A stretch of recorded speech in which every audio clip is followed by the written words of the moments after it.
오늘 우리에게 주신 하나님의 말씀은 구약 성경 역대상 19장 1절에서 20장 8절까지 말씀입니다. 말씀을 봉독하겠습니다. 그 후에 암몬 자손의 왕 나하스가 죽고 그의 아들이 대신하여 왕이 되니 다윗이 이르되 한운의 아버지 나하스가 전에 내게 호의를 베풀었으니 이제 내가 그의 아들 한운에게 호의를 베풀리라 하고 사절들을 보내어 그의 아버지의 죽음을 문상하게 하니라. 다윗의 신하들이 암몬 자손의 땅에 이르러 한운에게 나아가 문상하매 암몬 자손의 방백들이 한운에게 말하되 왕은 다윗이 조문사절을 보낸 것이 왕의 부친을 존경함인 줄로 여기시나이까. 그의 신하들이 왕에게 나아온 것이 이 땅을 엿보고 정탐하여 전복시키고자 함이 아니니이까 하는지라. 한운이 이에 다윗의 신하들을 잡아 그들의 수염을 깎고 그 의복을 볼기 중간까지 자르고 돌려보내매 어떤 사람이 다윗에게 가서 그 사람들이 당한 일을 말하니라. 그 사람들이 심히 부끄러워하므로 다윗이 그들을 맞으러 보내 왕이 이르기를 너희는 수염이 자라기까지 여리고에 머물다가 돌아오라 하니라. 암몬 자손이 자기가 다윗에게 밉게 한 줄 안지라. 한운과 암몬 자손은 더불어 은 1000달란트를 아람 나하라임과 아람 마아가와 소바에 보내 병거와 마병을 상 4대 곧 병거 32,000대와 마아가 왕과 그의 군대를 고용하였더니 그들이 와서 메드바 앞에 진침해 암몬 자손이 그 모든 성읍으로부터 모여와서 싸우려 한지라. 다윗이 듣고 요압과 용사의 온 무리를 보냈더니 암몬 자손은 나가서 성문 앞에 진을 치고 도우러 온 여러 왕은 따로 들에 있더라. 요압이 앞뒤에 진친 적진을 보고 이스라엘에서 뽑은 자 중에서 또 뽑아 아름 사람을 대하여 진을 치고 그 남은 무리는 그의 아우 아비새의 수하에 맡겨 암몬 자손을 대하여 진을 치게 하고 이르되 만일 아람 사람이 나보다 강하면 네가 나를 돕고 만일 암몬 자손이 너보다 강하면 내가 너를 도우리라. 너는 힘을 내라. 우리가 우리 백성과 우리 하나님의 성읍들을 위하여 힘을 내자. 여호와께서 선히 여기시는 대로 행하시기를 원하노라 하고 요압과 그 추종자가 싸우려고 아람 사람 앞에 나아가니 그들이 그 앞에서 도망하고 암몬 자손은 아람 사람이 도망함을 보고 그들도 요압의 아우 아비새 앞에서 도망하여 성읍으로 들어간지라. 이에 요압이 예루살렘으로 돌아오니라. 아람 사람이 자기가 이스라엘 앞에서 패하였음을 보고 사신을 보내 강 건너편에 있는 아람 사람을 불러내니 하닷 에셀의 군대 사령관 소박이 그들을 거느린지라. 어떤 사람이 다윗에게 전하매 다윗이 온 이스라엘을 모으고 요단을 건너 아람 사람에게 이르러 그들을 향하여 진을 치니라. 다윗이 아람 사람을 향하여 진을 치매 그들이 다윗과 맞서 싸우더니 아람 사람이 이스라엘 앞에서 도망한지라. 다윗이 아람 병거 7,000대의 군사와 보병 4만 명을 죽이고 또 군대 지휘관 소박을 죽이매 하닷 에셀의 부하들이 자기가 이스라엘 앞에서 패하였음을 보고 다윗과 더불어 화친하여 섬기고 그 후로는 아람 사람이 암몬 자손 돕기를 원하지 아니하였더라. 해가 바뀌어 왕들이 출전할 때가 되매 요압이 그 군대를 거느리고 나아가서 암몬 자손의 땅을 격파하고 들어가 랍바를 에워싸고 다윗은 예루살렘에 그대로 있더니 요압이 랍바를 쳐서 함락시키매 다윗이 그 왕의 머리에서 보석이 있는 왕관을 빼앗아 중량을 달아보니 금 1달란트라. 그들의 왕관을 자기 머리에 쓰니라. 다윗이 또 그 성에서 노력한 물건을 무수히 내오고 그 가운데 백성을 끌어내어 톱과 쇠도끼와 돌서래로 일하게 하니라. 다윗이 암몬 자손의 모든 성읍을 이같이 하고 다윗이 모든 백성과 함께 예루살렘으로 돌아오니라. 이후에 블레셋 사람들과 게셀에서 전쟁할 때에 후사 사람 십부게가 키가 큰 자의 아들 중에 십배를 쳐 죽임에 그들이 항복하였더라.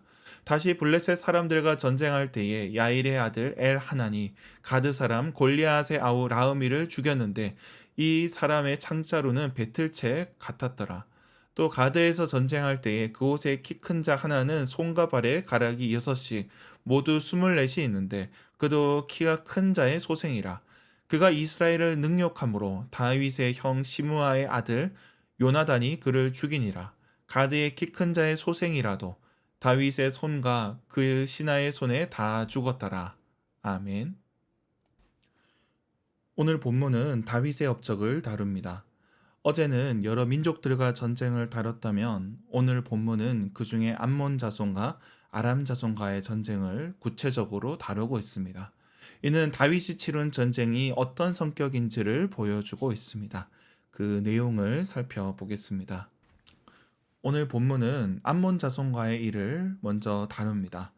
다윗은 과거 암몬 자손의 왕 나하스에게 은혜를 입었습니다. 그런데 나하스가 죽으면서 그 은혜를 갚고자 문상을 보낸 겁니다. 그런데 문제는 다윗이 보낸 신하들이 정탐꾼으로 오해를 받은 것입니다. 다윗은 그동안 나눠져 있던 이스라엘을 통일하고 이제 주변 민족의 영향력을 발휘하고 있습니다. 암몬 자손의 다음 왕 나하스의 아들 한우는 다윗의 의도를 의심하였던 것입니다. 문상이 아니라 전쟁 준비로 보았기에 다윗의 신하들을 잡아 수염을 깎고 옷을 잘라 버립니다. 조문을 온 사람들을 큰 망신을 주는 겁니다. 이는 조문 온 사람들을 망신 준 게 아니라 다윗을 망신 준 것이고 이스라엘에 망신을 준 것입니다.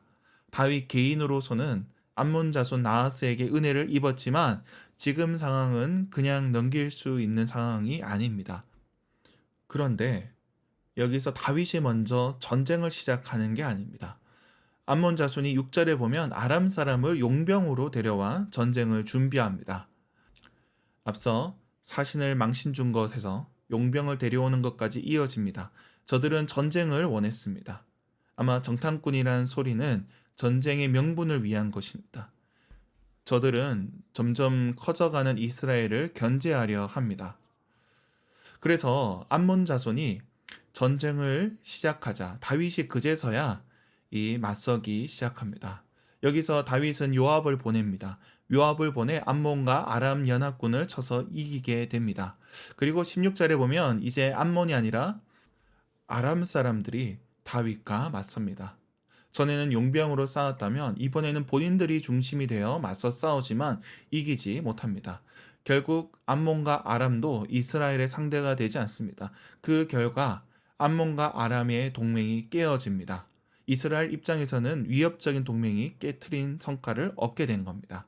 그리고 20장이 넘어가면 비로소 암몬에 대해서 또 정복이 완료됩니다. 이러한 정복을 통해서 보물을 가져오게 되고 노역을 시키고 또 이스라엘은 제국이 되어갑니다. 그리고 4절에서 8절까지는 블레셋과의 전쟁에 대해서 거인들에 대한 내용을 다루고 있습니다. 이처럼 다윗은 이스라엘 주변의 위협을 제거하게 되므로 오늘 본문은 마무리되고 있습니다.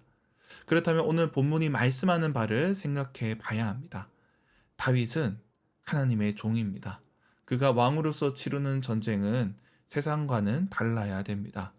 그래서 여기서는 다윗이 전쟁의 다소 수동적인 모습으로 묘사됩니다. 다윗이 적극적으로 암몬과 싸우기보다는 암몬이 먼저 공격했고 이 과정에서 대응하는 것으로 보여주고 있습니다. 이 모든 전쟁이 다 정당한 것은 아니기 때문입니다. 역대기 기자는 다윗의 전쟁을 다루면서 물론 다윗이 대단한 왕이고 주변 민족을 정복한 그런 왕이지만 그럼에도 이러한 전쟁이 정당해야 됨을 보여주고 있습니다. 그러나 이러한 전쟁의 승리에도 불구하고 또 다윗의 나라, 이 이스라엘은 제국의 길로 가게 됩니다. 물론 다윗은 보물도 얻고 명성도 얻게 됩니다. 그런데 20장 3절에 보면 암몬 자손들을 강제 노역시키는 것을 보게 됩니다. 정당한 전쟁이었지만 주변 민족을 압제하고 제국의 길로 가게 됩니다. 그리고 오늘 본문은 바세바 이야기를 생략하고 있습니다. 20장에 나오는 이 전쟁의 때가 바세바 일의 배경이 됩니다. 물론 역대기 기자는 다 안다고 여겨 굳이 다루지 않지만 이러한 승리가 다윗에게 독이 될 수 있음을 보여주고 있습니다. 그러므로 우리는 겸손해야 됩니다. 우리에게 어떤 힘이 있다고 정당성이 있다고 해서 함부로 칼을 휘둘러서는 안 된다는 겁니다. 심지어 정당한 권리를 주장하고 이긴다 할지라도 때로는 그것이 독이 될 수 있습니다. 그러므로 우리는 겸손해야 될 것입니다. 이 세상 속에서 우리의 권리를 주장하고 힘을 과시하는 데 주의해야 됩니다. 우리가 옳더라도 그렇습니다. 우리의 승리, 우리의 성공이 독이 될 수 있기 때문입니다. 그러나 겸손히 행할 때 우리는 우리에게 주신 은혜를 온전히 누리게 될 것입니다. 주님께서 함께 하실 것입니다. 오늘 하루 겸손히 주님의 길을 가는 저와 여러분이 되길 주님의 이름으로 축원합니다. 기도하겠습니다. 하나님 아버지, 오늘 하루 주님의 길을 가게 하여 주옵소서. 주님께서 주신 힘과 능력으로 이 세상과 맞서 싸울 때에 겸손하게 하여 주옵소서. 이 승리가 주님께로부터 온 것을 기억하게 하옵소서. 우리 삶의 크고 작은 일들 속에서 주님의 뜻을 분별하게 하시고 주님의 뜻을 이루어가는 자들 되게 하여 주시옵소서. 우리 가운데 연약한 자들과도 주님 함께하여 주시고 저들에게 은혜를 더하여 주시옵소서. 치유와 회복의 은총을 허락하여 주시옵소서. 오랜 기다림에 주님 응답하여 주시옵소서. 저들과 함께하여 주옵소서. 감사드리며 예수님의 이름으로 기도드립니다. 아멘.